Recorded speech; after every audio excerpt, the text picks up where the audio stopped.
नवीन पट्टनायक जहाँ कथा देइथिले ताहा कथा रखिछंती।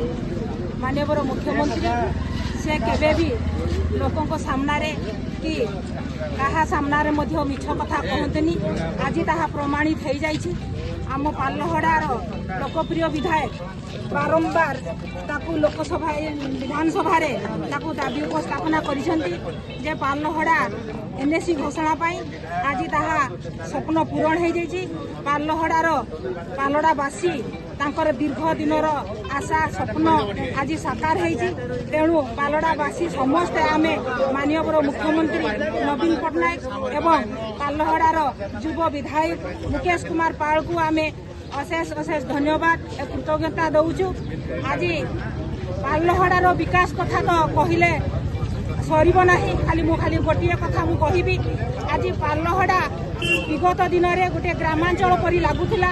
आज ग्रामांचल लगुनि ये परिवर्तन होइछि। ये सहरांचल परी लगुछि। आज आपण माने जोठी आखि खुली देखिबे सेठी विधायकर उन्नतिमूलक काम होइछि, विकास काम होइछि। जेमिति मंगाड़ी भाई कहते मु ताकू दोहराइबा चाहू नाही। तेणु एपरी विधायक को आमे माटीर पुओ को पाई आमे समस्ते गर्व अनुभव करूछु आ गर्वित मने करूछु। एतिकी कहि मो वक्तव्य रखुछि।